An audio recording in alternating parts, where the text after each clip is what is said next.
Okay, guys, so some of you might be familiar with George, my beautiful George. This will explain himself in a minute. So George is, I had the one vet, I remember I took him to the two vets after the first vet said, oh, he's bad liver, bad, he's got the issue with the thyroid. And in his paperwork, he wrote critical on it.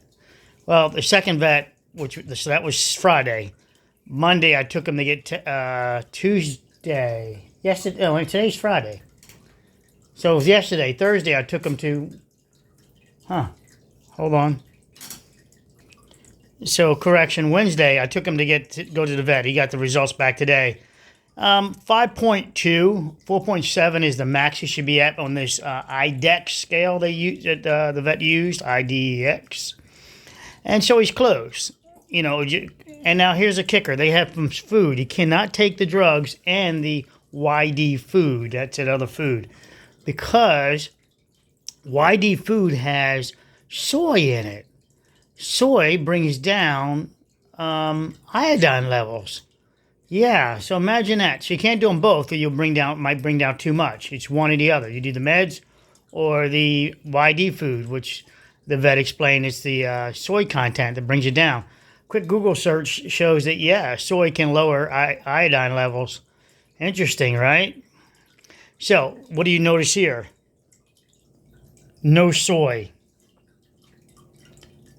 No soy, no soy. Yeah, one's the fish one, I know, the fish one, which is supposed to have the higher iodine levels in it, but it's not. It's just, I checked it with the Geiger counter for I-131, and this actually comes up with more, just a slight bit higher, but totally within range. Now, keep the bags open currently now to off gas it to take a new reading. But very interesting, Nancy and Stevie only eat these. All right, the others, they don't really eat this, so that's not really, I might have alluded to that, but George, he doesn't really eat this. He eats another nugget food and some wet food, and he's a finicky eater.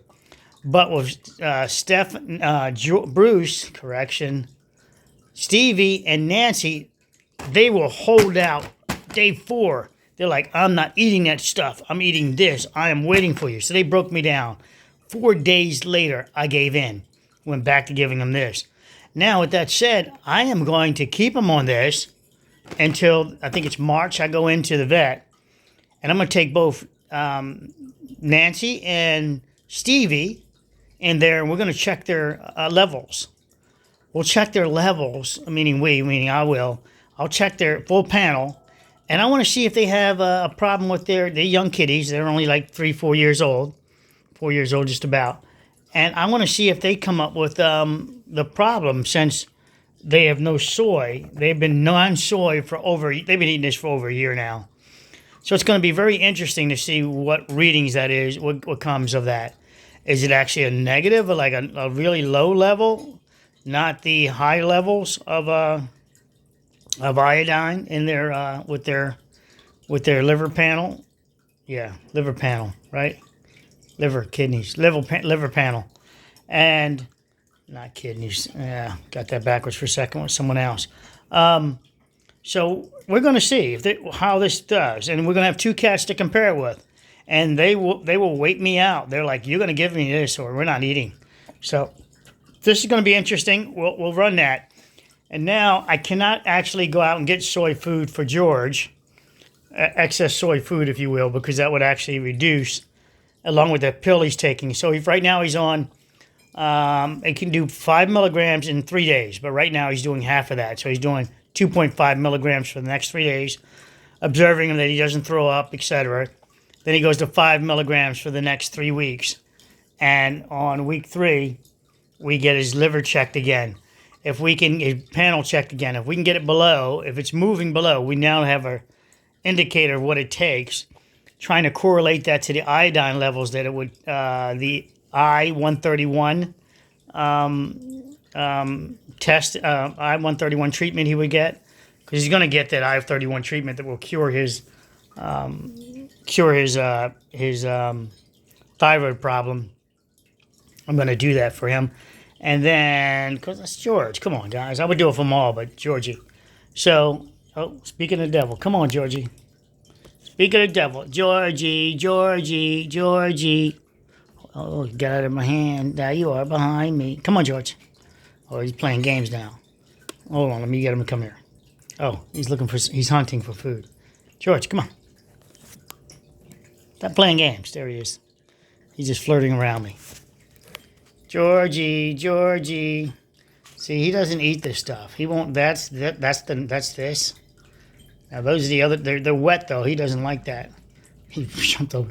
He doesn't like it because I wet down the nuggets. The vet said, "Go ahead. You can give him the nuggets. Anything to get him to eat." So I got the nuggets out, moisturized it, and yeah, moisturized it. And then this is for the other cats. Nancy and Stevie. The others don't eat it. They don't want it. They're like, yeah, that's good stuff. We'll pass. The others are like, hey, we'll take. Bruce eats the chicken, raw chicken, and he eats some moisturized, slightly moisturized nuggets. So these are slightly moisturized. They're not dry. They're swollen. As you can see, I compress it and see how I compress and shape it. So it's not. They're not just dry nuggets. They have a higher moisture content. So just so you know, they're not. They got some moisture on it. Now he'll eat those. All right. So Bruce has some elevated like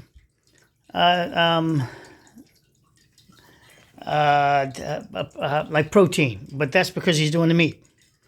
He does the raw meat, and he chooses. Bruce will stand by over here by this cabinet, for this cabinet right here, for his, hey Bruce, George, for his dry food. But if he wants wet food, he stands by the refrigerator. Bruce is self-medicating. Remember, he had the urinary problem too. I fixed it by giving him all meat.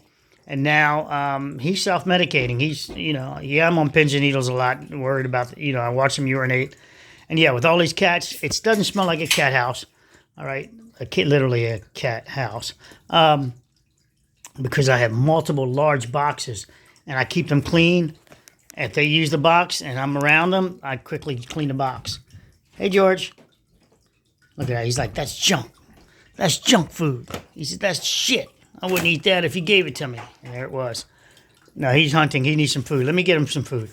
All right, love you guys.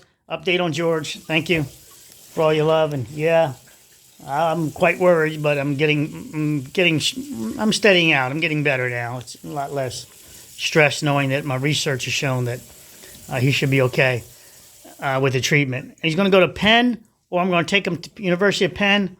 I found another place in Lower Delaware, Milford, that does the same treatment. There's another one in Malvern, Pennsylvania. University of Penn wants $1,500 to do all the legwork I'm doing now, which is having the vet, multiple vets check them, and then seeing what stabilizes them. They want $1,500 for basically an X-ray, ultrasound rather, and they run the blood work. $1,500 for that, and then they want $3,000 to give them the shot. Well, we'll see what the other two places want, Malvern, and I found the other one is in Lower Delaware, Milford. I'll look into it. Interesting, Milford is tax-free because it's Delaware. Of course, Pennsylvania is, you're going to pay a premium in Philly. And Malvern, you'll pay a little different premium, different tax rate. Just an extra premium on top of the $3,000. So, University of Penn's over $5,000, right? $4,500 plus the taxes. But I'll do it either one. Whichever one is the best choice, that's the one he's going to get. So that's our Georgie. That's our Georgie. But yeah, so interesting though. I do think it's diet related. But you can't get down. I found nowhere where it says the tumor will just evaporate on its own. No one's really doing studies like that. They don't want to. Guess they don't want to. I don't know. I got to do more research on that. Take care. Love you guys. Bye. Thanks a lot for all your care. And thanks for your shout out to Georgie and wishing him the best.